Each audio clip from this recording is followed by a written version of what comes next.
Good evening.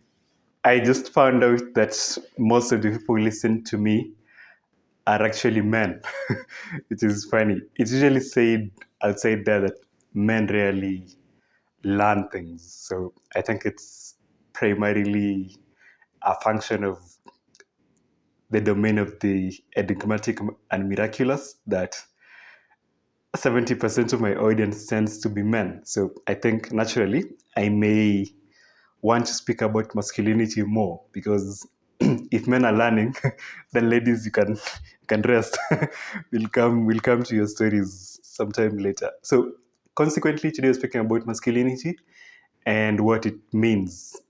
I'm trying out some features on my phone. I just found out if you remove the mirror effect, your face sort of swells on one side, like your face is not centered anymore. And the one thing you lose with the mirror effect is this is my right hand and this is my left hand, but then this will be my right hand and my left. So, and then I have HDR features on, so I might look slightly more beautiful. It is not cool, I guess. But we're speaking about masculinity, what masculinity is, and the aims of it, and maybe the future of that. So, again, this will be unscripted. This will be my fifth video, and I think it's more of a vlog than a YouTube video. Maybe I should be downloading the audio version and paste it on my podcast, which I've been growing despite my slight inattentions to it. So welcome to this episode. This will be a primary episode. I'm going to get books on this. I'm going to be discussing books on masculinity. There's a book for which I don't remember the title. I don't even remember the author, but I remember what I learned from it. So I think that will be the basis of this. So in a Christian setting, you'd say, let's pray. But okay, we can go on. So what is masculinity? What is the opposite of masculinity? What's the feature of it? What is the danger of its lack? And is masculinity under any threat? So I think we should begin with feminism. I think feminism has been quoted as the biggest threat to masculinity. Yes, I know there are all these stories about feminism is a good thing and feminism is always good and stuff, which I think is naive in a way. Any movement has both sides, the negative side and the positive side. So I think things again should be judged not by the basis of what they propose to bring, but by the result. And I think feminism, at least from this point of view, what has it brought to the world? Yes, ladies can study degrees, they can become doctors, lawyers, they can watch YouTube videos. I think back then, I wonder what time that was when they say that patriarchy was overly dominant. Ladies won't, wear trousers. They would not post nudes. Maybe, yeah. We at least people can do that now, which I guess is a good thing. And but boys are languishing, which is something. So while yes, girls are prospering and women are prospering and all this, I think also boys should, or at least should have where to turn to. If the natural virtues of boys are deemed as demonic, then it's only natural that the boys would feel short of where to turn to. So masculinity, according to me, is just to be in your masculine energies. I guess I'm also referring to a book and I'm really not defining a thing. Masculinity, I wrote an article on masculinity some time back. Masculinity is not having a lot of money. It's not being the strongest man available. It's not being the most courageous man available. It's not being the best neurosurgeon there is. It's not being at your best. Masculinity, to me, is just being male. Like you're born male, you're masculine. That's the bottom line. Yes, I know there are things that people say you're born male, but you must decide to become a man. Yes, I know such stories, but really, what do you mean become a man? Is masculinity something you earn? I think that's the question here. I choose to lie on the other side of masculinity is something given to you. In the Bible, God created a man, not a boy. Okay, and when Cain was born, it was actually God gave Adam a man, not a boy again, and Isaac was born a man, the same way Jesus Christ was even born a man. So I don't think the idea that you have to do something, world shattering for you to become a man is sustainable. No, it's not. You don't need to buy a Lamborghini for you to become a man. Like, you're born male, that makes you a man. Okay? When you indicate your gender, if you're 12 years, you don't write boy, you write male. Okay? Male male is man. Of course, this theory is about the other side of you have to do something to become a man. I know they're useful. They're useful. Yeah, I'm not aiming to detract from them, but what I'm saying is masculinity is something given to you, you don't add it. In the same way, what do women have to do to become women? Nothing, right? Just grow up, maybe. So I think that's the same also for men.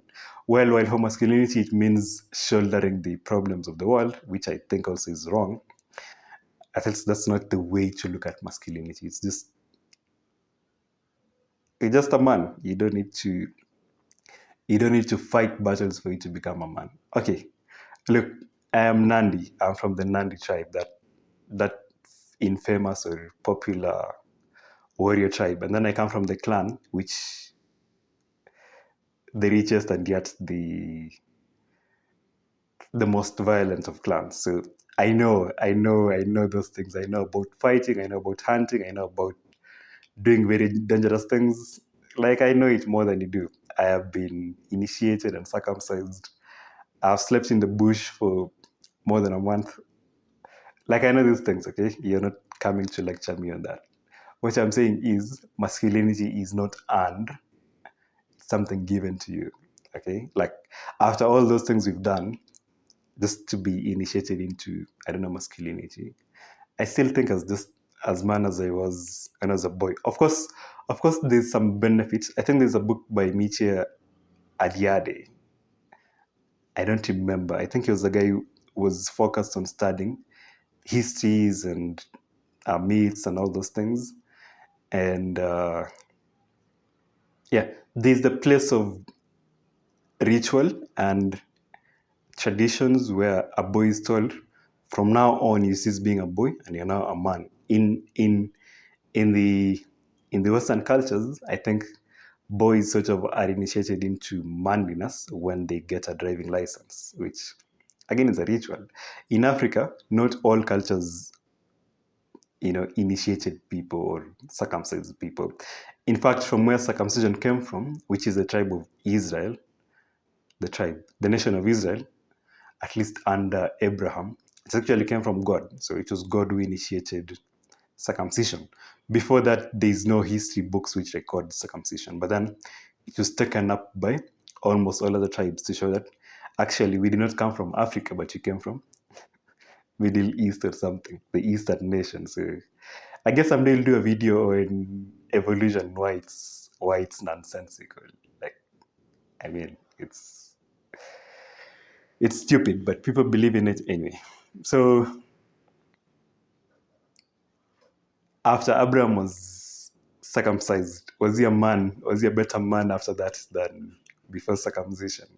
Wasn't circumcision just an expression of his fidelity to God, sort of a covenant with God? And immediately after circumcision, actually, he sinned after that. So does it change a thing?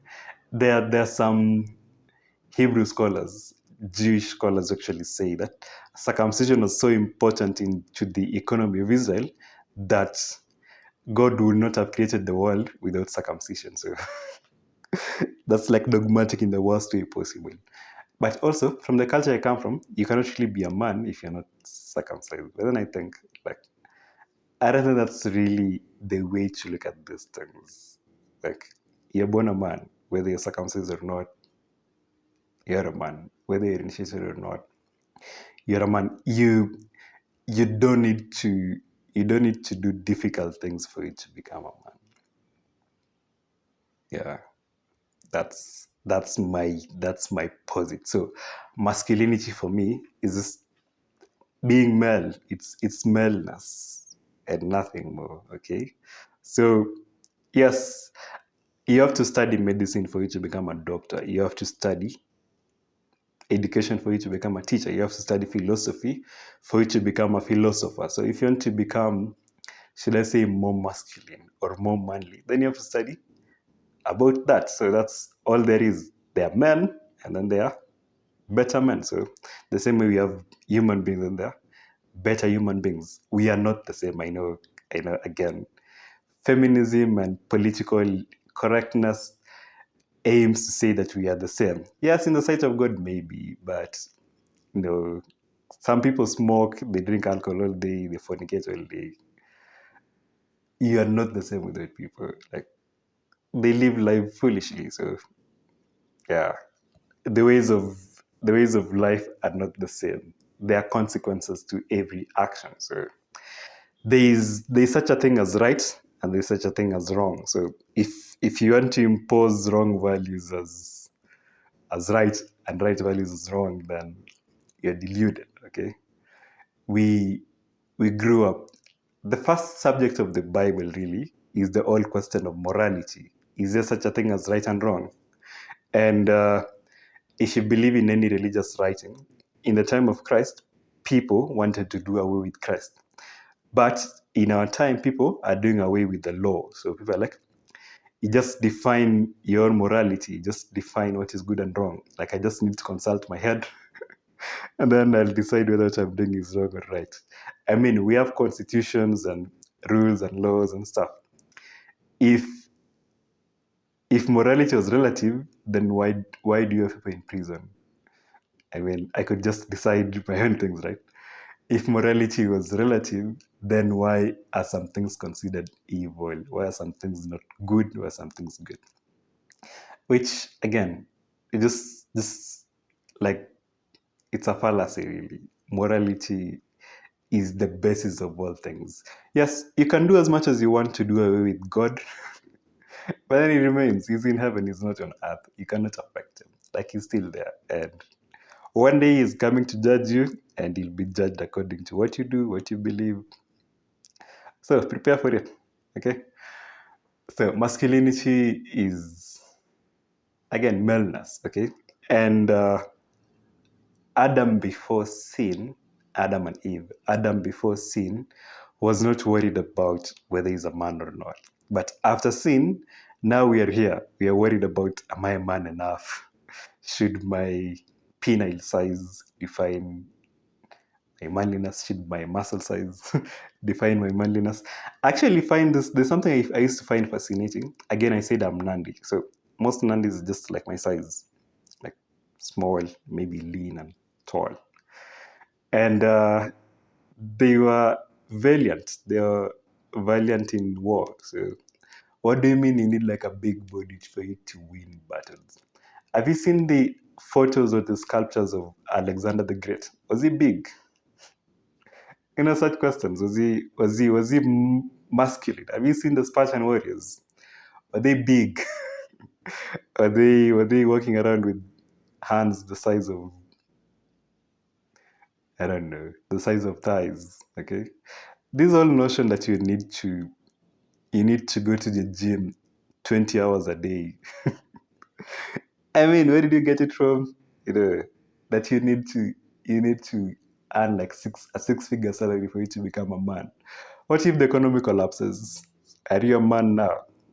That you need to be like the best, the brightest student available. What if the university system is closed? Like it's shut down. Who are you now? Shall masculinity be based on values which are not eternal? Values which can be taken away anytime. Okay. Is my masculinity based on my looks? What if I fall down and scratch my face and I get sutured wrongly? Do I lose it then? You know? And in the same way, is femininity defined by the size of your bum or your breast or the shape of your body? I mean, things which are handed down to you genetically, should you be defined by them at least primarily? Um, These things amaze me. So masculinity, what is it? For me, it's just maleness, the virtue of being male. Again, the word virtue means power or strength. So virtue is something learned. You learn how to become more patient. You learn how to become more careful. You learn how to become more painstaking. How to become more courageous. Okay, no one is born courageous. Courage is something you have to learn. Okay, no one is born patient. I don't think there's any book on courage which is people study nowadays, but there are all these books on fear.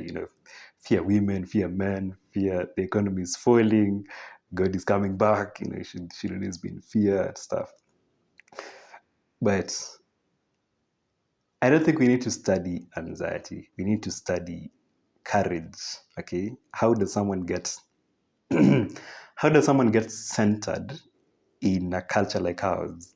If there's nothing new under the sun, does that mean there's been an age just like ours where people were losing their spiritual hold and their moral hold? What did they do at that time? How were they integrated still? Okay, those are the questions you need to have. Okay, if if patriarchy, is patriarchy really bad? Patriarchy, for as much as I know, is the fact that the male members of the family were given to be the heads of tribes. They led people into war, out of war, during spiritual ceremonies, during rituals. Is that bad? Is that bad? Is patriarchy like feminism, east and west? Okay, is feminism all good? No. Is patriarchy all bad? No. Okay, so I think we need a balanced talk on this. I think studies show that girls and boys who grow up without fathers are very not like those who grow up with fathers. So patriarchy, it's bad, right? That's why boys are confused. Okay, that's why girls are confused. Is it so? Is that the case? Yeah, we need to speak about these things. Does that mean when you're growing up, it was normal for boys to compete? We used to run, we used to hunt. Like if I killed 4 birds and my friend killed 5, he was better than me. Okay, at least in hunting. If we ran and I outran my friend or my brother, then I was faster than him, and tomorrow he'll try to outrun me. If he fought and I could beat him, then I was stronger. If he fought and he beat me up, then he was stronger. Like it was normal, okay? It was not like a fight to the death. It was just a fight to establish who is stronger. I think it's very normal for boys. So there's a book by The War Against Boys by Christina Hoff Sommers. I think we'll discuss it someday. Okay? The normal behavior which aggressiveness in boys, for instance, is seen as belligerent, maybe even evil. But for all I know, boys who grew up watching TVs and playing video games, they're the ones who are confused. But those who grew up in fighting and, you know, doing all those weird things, they're the ones who seem now to be better regulated than the others. So should boys be raised up the same way as girls? Are there differences between the genders? Are there differences between the sexes? Is there such a thing as a gender role? Should I take leave and raise my kids as my wife goes to the job? Should I cook and my wife uh, just sleeps and watches TV? Okay, these things. Okay, I think they should be considered. They're important questions. If you don't think they matter, belief systems actually can lead to the breakdown of marriages. Okay, so beliefs are not innocent. I think there's another book which really explains that, by Rebecca Solnit. The title is A Paradise Built in Hell. Okay, beliefs matter. What you believe in actually affects you. If you believe that speaking the truth is good, then you'll say it despite the effects. Actually, much of the change wrought in the world today was actually wrought by people who are willing to call sin sin and wrong wrong and right right. So if you can't say that, then you're at a loss. What's the benefit of money if people are going to die for ideologies? I think there's this book by, what's the name? There's this book on the Gulag archipelago, something like that. And the writer explains how under Lenin and Stalin, almost 100 million Russians died. Like, ideologies. You really think there should be no balance between these things? There should be no pushback. And these societies, though they call them confused men of manospheres and this red pill, are they not just the action reaction to the left-wing, feministic, politically correct worldview that there is? I think we need them. I think they should exist. They should be allowed to voice their view. I mean, if you have to go to the gym, I mean, all these fact values. I think masculinity is some sort of a trial and error. You somehow find out, like, for some men, masculinity means getting like the highest scholastic ideal. For others, it just means like traveling to the North Pole. For others, traveling the world around, at least for research or something. And for immature men, it's traveling the world for the fun of it, just to sleep with 1,000 women or something. And the idea of your life as a hero's journey, like, it's being sold around a lot. It's being peddled around a lot, that just, labor maybe as a doctor, then when they'll buy a sports car, and then he'll drive really fast. And then he'll be happy. Like, life is expressed as some journey for which there's a destination. Is there any destination to life? I mean, do all things really work out? Will things work out in the end? I mean, how do people come to believe that? Like, you bury people every day, so does that mean that things worked out for them? That's why they died? I mean, okay, so this is an introductory video. We will be speaking about books when I finish a book, or if you have any idea, we can try to question, you can tell me. But primarily, masculinity, what is it? Is masculinity evil? Should you be masculine? We all know about hereditary tendencies. So that means within me is a real capacity to kill and to harm people and to cause like a real difficult situation for everyone. So should I ignore that? Should I ignore the fact that I have a capacity for evil, or that I might be stronger and faster than people, others? Okay. If